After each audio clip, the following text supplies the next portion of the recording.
Africa continent में आने वाला ये देश साउथ सूडान के नाम से जाना जाता है। ये अभी अभी आजाद हुआ है और दुनिया के गरीब देशों में शामिल है। तरक्की के पायदान पर इसके कदम धीरे धीरे बढ़ रहे हैं। यहाँ के लोग सबसे लंबे होते हैं और उसी हिसाब से यहाँ के लोगों का हर बॉडी पार्ट लंबा होता है। समझदार के लिए इशारा काफी होता है और जो लोग इशारा समझ गए हैं वो इस वीडियो को आखिर तक जरूर देखेंगे। साउथ सूडान को 9 जुलाई 2011 को पब्लिक पोलिंग के बाद इंडिपेंडेंट कर दिया गया। इस जनमत संग्रह में सूडान से अलग होने के लिए 98.83% लोगों ने वोट दिया। इसके बाद सूडान दुनिया का 196वां देश बन गया और यूनाइटेड स्टेट का 193वां सदस्य, जबकि अफ्रीका का 55वां देश है। जुलाई 2012 में इस देश ने जिनेवा सम्मेलन पर हस्ताक्षर किए और अपनी आजादी के बाद से ही साउथ सूडान को इंटरनल स्ट्रगल करना पड़ रहा है। इसके पहले साल 2005 तक ये देश सूडान गणराज्य का स्वायत्त क्षेत्र था। नॉर्थ सूडान में मुस्लिम आबादी ज्यादा है, जबकि दक्षिण सूडान है ईसाई आबादी ज्यादा है।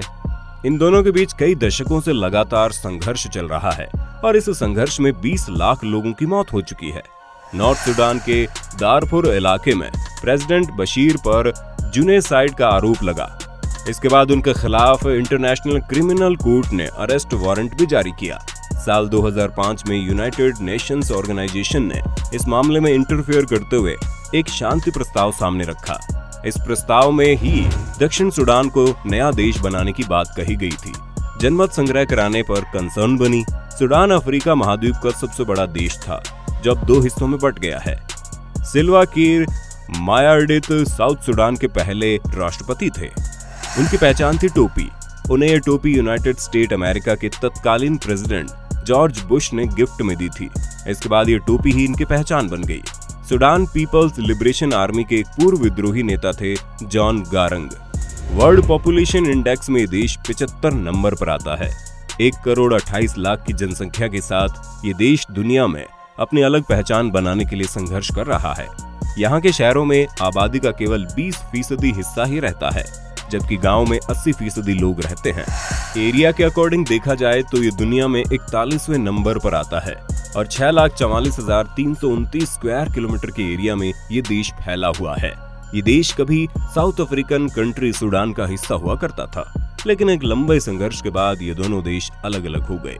दक्षिण सूडान एक अलग देश के रूप में उभर कर सामने आया है। 1 जनवरी 1956 को दक्षिण अफ्रीका में एक लंबे संघर्ष के बाद सूडान को आजादी मिली थी, लेकिन उसके बाद दक्षिण सूडान में लोग आजादी के लिए आवाज उठाने लगे।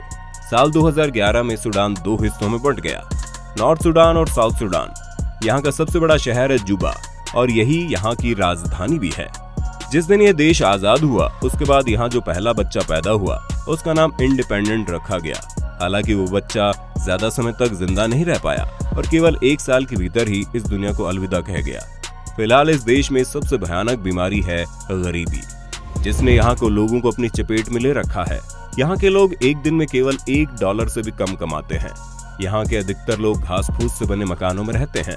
80% लोगों के पास पर्सनल टॉयलेट की फैसिलिटी भी नहीं है। सूडान के पार्टीशन के बाद नॉर्थ और साउथ सूडान नाम के दोनों देश आपस में स्ट्रगल करते रहते हैं। एक दूसरे से लगातार होने वाली लड़ाई की वजह से यहाँ की इकोनॉमिक ग्रोथ नहीं हो पा रही है और इसकी वजह है यहाँ गरीबी बनी हुई है। जीडीपी इंडेक्स में ये दुनिया में सबसे निचले स्तर पर आते हैं। दक्षिण सूडान में मिनरल्स और ऑयल के भंडार हैं, मगर समस्या ये है कि यह चारों तरफ अलग अलग देशों से घिरा हुआ है। इसकी ज्यादातर पाइपलाइन नॉर्थ सूडान से लेकर गुजरती हैं, जो इन दोनों के बीच के स्ट्रगल को और बढ़ा देती है। शिक्षा, एजुकेशन के मामले में ये देश काफी पिछड़ा हुआ है। यहाँ के ज्यादातर लोग पढ़े लिखे नहीं होते। यहाँ केवल 16% बच्चे स्कूल जाते हैं। इनमें से भी सिर्फ 2% बच्चे ही 5वीं क्लास तक पहुँच पाते हैं, यानी इनमें से ज्यादातर बच्चे 5वीं क्लास के पहले ही स्कूल छोड़ देते हैं। यही वजह है कि यहाँ शिक्षा का स्तर बहुत ही खराब है। लेकिन आपको बता दें, इस देश की नेशनल लैंग्वेज अंग्रेजी है। यहाँ के लोग फर्राटेदार अंग्रेजी बोलते हैं। अंग्रेजी के अलावा यहाँ पर डिंका, नुएर, बारी और जंडे जैसी भाषाओं का प्रयोग किया जाता था। यहाँ पर हेल्थ सिस्टम एजुकेशन के ना होने पर ना तो लोगों को अवेयर कर पाता है, न ही आने वाली मुश्किलों से इन्हें बचा पाता है। करंट वर्ल्ड में हेल्थ रिलेटेड क्या चैलेंजेस चल रहे हैं, इसकी इन्फॉर्मेशन भी उन्हें नहीं होती। यही वजह है कि यहाँ पर एड्स पीड़ितों की संख्या सबसे ज्यादा होती है। यहाँ पर वो व्यक्ति अमीर माना जाता है जिसके पास गाय भैंसों की संख्या ज्यादा होती है।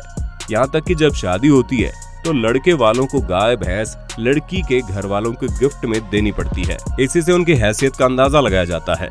यहाँ के बहुत से लड़के ऐसे हैं जो शादी तो करना चाहते हैं, मगर अपनी पसंद की लड़की से शादी करने के लिए उनके पास लड़की वालों को देने के लिए गाय भैंसें नहीं होती, क्योंकि यहाँ शादी वही कर सकता है जो ज्यादा से ज्यादा गाय भैंस लड़की वालों को दे सके। दोस्तों, हमारे जिन साथियों ने चैनल को अभी तक सब्सक्राइब नहीं किया है, सब्सक्राइब करके बेल आइकन जरूर प्रेस कर देना। हमारे आने वाली वीडियो की नोटिफिकेशन आपको हमेशा मिलेंगी। यूनाइटेड नेशन की एक रिपोर्ट के मुताबिक यहाँ कुछ ऐसे गैर कानूनी सैनिकों के ग्रुप मौजूद हैं जिनसे सरकार मजदूरी करवाती है और उसके बदले में उन्हें वहाँ की महिलाओं से रेप करने की परमिशन देती है। साउथ सुडान के कुछ इलाकों में प्राइवेट सैनिकों के ऐसे ग्रुप मौजूद हैं। मुंडारी ट्राइब्स, आदिवासियों का रहन सहन और उनका कल्चर मॉडर्न एज के लोगों से बिल्कुल अलग होता है। वो अपनी लाइफस्टाइल में कोई चेंज नहीं करना चाहते, बल्कि उनकी वही लाइफस्टाइल पूरी दुनिया में उन्हें पॉपुलर कर देती है। मुंडारी ट्राइब्स इनमें से एक है। ये आदिवासी साउथ सुडान में रहते हैं और इनके ट्रेडिशन बड़े अजीब हैं। ये अपने खाने पीने के लिए बेसिकली गाय भैंस के ऊपर डिपेंडेंट है और इन जनजाति के पुरुष कपड़े नहीं पहनते, ज्यादातर नशे में चूर रहते हैं, जबकि महिलाएं कुछ हद तक कपड़े पहनती हैं। यहाँ पानी की भारी कमी है, इसलिए यहाँ के पुरुष गाय के मूत्र से नहाते हैं और उसके बाद वहाँ की मिट्टी को अपने सिर पर लगा लेते हैं। इस तरह वो गर्मी से छुटकारा हासिल करते हैं। यहाँ गाय भैंसों से दूध किसी बर्तन में निकालने के बजाय सीधे पशुओं के थन से लोग दूध पीना पसंद करते हैं। फूड कल्चर, हर एक देश की अपनी एक संस्कृति होती है और उसी के अकॉर्डिंग उसकी लाइफस्टाइल होती है। वो वहाँ के क्लाइमेट को सूट करती है और कुछ वैसा ही यहाँ के लोगों की फूडिंग भी होते हैं। आइए जानते हैं साउथ सुडान के लोग क्या खाना पसंद करते हैं। किसारा, ये रोटी सोरगम के आटे से बनी हुई होती है। इस लजीज और टेस्ट से भरी हुई रोटी सभी को पसंद आती है। इसके अलावा गौरासरा यानी गेहूं के आटे से बनी हुई रोटी भी खाने के लिए उपलब्ध रहती है।